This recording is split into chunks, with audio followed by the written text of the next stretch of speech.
ஆச்சி மசாலா வழங்கும் மணி செய்திகள். இணைந்து வழங்குபவர்கள் அரசன் சோப். ரொம்ப ரொம்ப ரொம்ப நல்ல சோப்.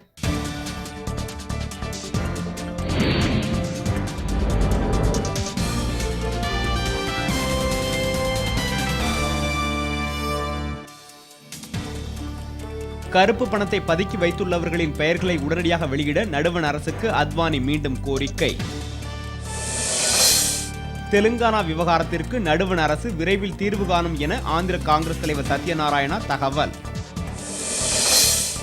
தீவிரவாதத்தை ஒழிக்க இந்தியாவுடன் இணைந்து செயலாற்ற வேண்டும் என பாகிஸ்தானுக்கு நடுவண் அரசு மீண்டும் வலியுறுத்தல். கர்நாடக முன்னாள் முதலமைச்சர் எடியூரப்பாவின் பிணை மனு மீதான விசாரணையை தள்ளி வைத்தது பெங்களூரு நீதிமன்றம். 18 வயது நிரம்பிய மாணவர்களை வாக்காளர் பட்டியலில் சேர்க்க கல்லூரி நிர்வாகத்தின் மூலம் தேர்தல் ஆணையம் நடவடிக்கை. வணிகம் செய்வதற்கு மிகவும் சிறந்த நாடு இந்தியா என பாகிஸ்தான் அமைச்சரவையில் தீர்மானம். நடுவண் அரசு மகிழ்ச்சி. சங்கரன் கோவில் தொகுதி இடைத்தேர்தலில் மதிமுக போட்டியிடும் என வைகோ அறிவிப்பு. வேலூர் மாவட்டம் சோளிங்கர் வரதராஜ பெருமாள் கோவிலில் 10 பவுன் நகைகள் கொள்ளை. மும்பை பங்குச்சந்தையில் தொடர்ந்து 3வது நாளாக வீழ்ச்சி. முதலீட்டாளர்கள் கவலை.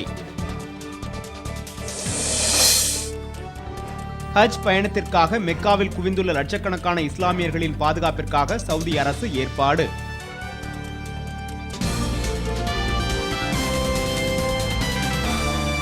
மணி செய்திகள் வழங்கியவர்கள் எங்கெங்கும் ஊரெங்கும் ஆச்சி மசாலா.